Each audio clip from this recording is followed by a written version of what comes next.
பாகிஸ்தான் ராணுவத்தின் தொடர் அத்துமீறல்களை இந்தியா முறியடித்து வருகிறது எனவும் சோஃபியா குரேஷி தெரிவித்திருக்கிறார். தொடர்ந்து ட்ரோன் மற்றும் சக்தி வாய்ந்த ஆயுதங்களை கொண்டு இரவு முழுவதும் பாகிஸ்தான் தாக்குதல் நடத்தி வருகிறது எனவும் அவர் தெரிவித்திருக்கிறார். அதனைத் தொடர்ந்து விமானப்படை தளங்கள் மட்டுமல்லாமல் குடியிருப்புகள், மருத்துவமனைகளிலும் பாகிஸ்தான் ராணுவம் தாக்குதல் நடத்தியது எனவும் அவர் தெரிவித்திருக்கிறார். தற்போது அண்மை செய்தியாக பார்த்துக் கொண்டு வருகிறோம்.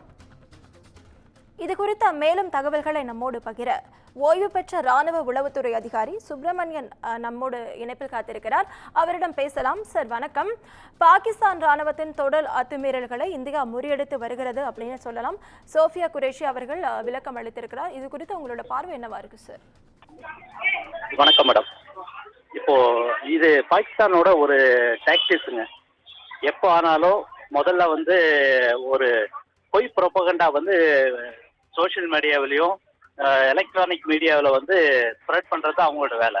அதுக்காகவே இவங்க ஒரு இந்த வெஸ்டர்ன் மீடியாவோட அவங்களோட டைப் இருக்குது. அது இல்லாமல் அதை என்ன பண்ணுவாங்கன்னா இந்தியாவில் ரொம்ப பெரிய அளவில், ஏன்னா இந்தியாவில் அவங்களோட ஸ்லீப்பர் செல்ஸ் அதிகமாக இருக்காங்க.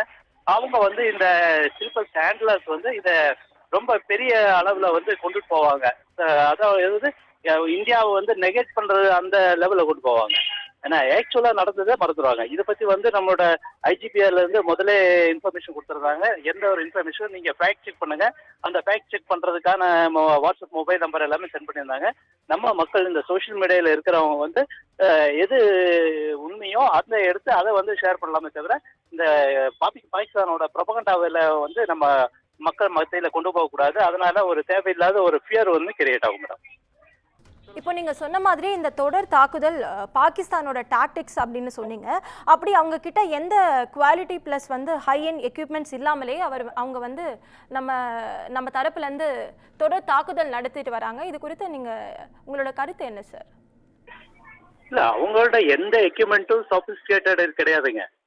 எல்லாமே அவங்களுக்கு சப்ஸ்டாண்டர்ட் தான். எல்லாமே சைனா ப்ராடக்ட். இப்போ அவங்க யூஸ் பண்ண ஒரு 400+ இந்த ட்ரோன்ஸும் மிசைல்ஸும் அது மேனுஃபேக்சர்டு பை டர்க்கி. அது மட்டும் தான் அவங்களுக்கு சக்ஸஸிவ் ரேட்டு கொடுத்துக்கிறத தவிர மற்றது எல்லாமே உங்களுக்கு பார்த்தாச்சுன்னா சைனா மேட் எல்லாமே ஃபெயிலியர். அந்த டர்க்கிஸ் யூஸ் பண்ண அத்தனை ட்ரோன்ஸும் இது எல்லாமே நம்மளோட S-400 மற்ற நம்மளோட ஆன்டி ஏர் டிஃபென்ஸ் சிஸ்டத்தால் எல்லாமே நியூட்ரலைஸ் பண்ணிருக்கு. எந்த இடத்துலையும் நீங்கள் ப்ராப்பராக ஹிட் ஆகலை.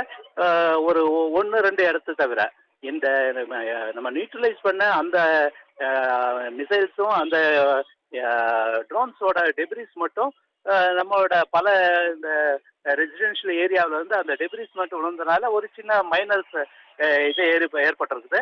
அது இல்லாமல் நம்ம பூஞ்ச் டிஸ்ட்ரிக்ட், பார்டர் டிஸ்ட்ரிக்டில் ஜம்மு அந்த ஏரியாவில் பார்த்துச்சுன்னா இவங்களோட பார்டர் போஸ்ட்ல இருந்து டைரக்டாக ஹிட் ஆகுற அந்த ஆர்டிலரி ஷெல்ஸ் அதனால கொஞ்சம் எஃபெக்டாக இருக்குது. அதில் ஒரு வீடு கொஞ்சம் டேமேஜ் ஆகிருக்குது. அந்த வீட்டில் அவங்க கொடியேற்றி வச்சிருந்தாங்க, நேஷனல் ஃபிளாக். அந்த வீடை பார்த்து அவங்க அட்டாக் பண்ணியிருக்காங்க மேடம்.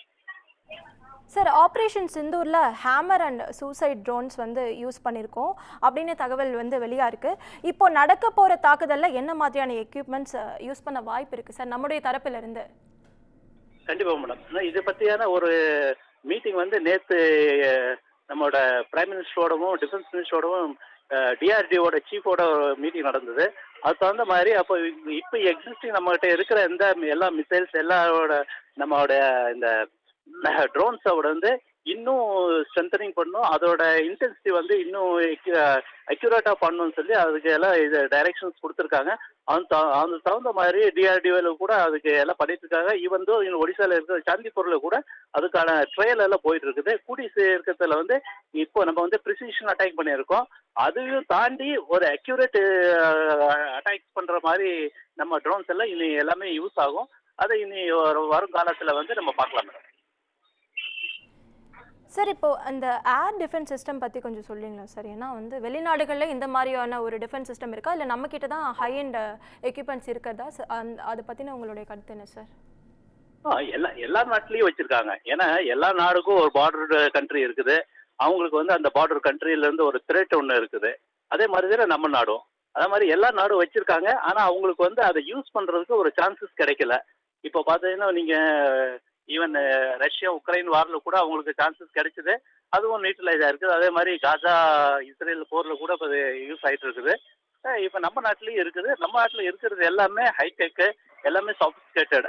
அதனால நம்ம அட்வான்ஸ் டெக்னாலஜி கொண்டு எல்லாம் உருவாக்குனதுனால, அது இல்லாம நம்ம கிட்ட இருக்கிற மிஷின்ஸ் டெக்னாலஜி வந்து ரொம்ப அட்வான்ஸ்டா இருக்குது. எல்லா டார்கெட்ஸையும் வந்து மிக துல்லியமாக கணிக்கிறதும், அதே அந்த டார்கெட் வந்து மிக துல்லியமாக தாக்குறதும், அந்த பவர் நம்ம கிட்ட இருக்கும்போது இப்போ வேர்ல்டுக்கே நம்ம வந்து ஒரு முன்மாதிரியாவே இருக்கும். இதை வந்து இனி வருங்காலத்துல எல்லா வேர்ல்டும் வந்து ஃபாலோ பண்ணுவாங்க. அதனால இந்த அந்த ஃபீல்ட்ல நம்ம என்ன எக்யூப்மெண்ட் யூஸ் பண்றோமோ அந்த ஃபீல்டு அந்த எக்யூப்மெண்ட் மேனுஃபேக்சரர்ஸ்க்கு வந்து அந்த மேனுஃபேக்சரிங் கண்ட்ரிஸ் வந்து வருங்காலத்துல இன்னும் ஆர்டர்ஸ் அதிகமாக கிடைக்கும். அவங்களோட டிபெண்டன்சி, அவங்களோட இது வந்து இன்னும் அதிகமாகும் மேடம். சார், இப்போ ரீசெண்டாக ட்ரம்ப் சொல்லியிருக்காரு, I love Indians, I support them அப்படின்னு அவர் தரப்புலேருந்து சொல்லியிருக்காரு.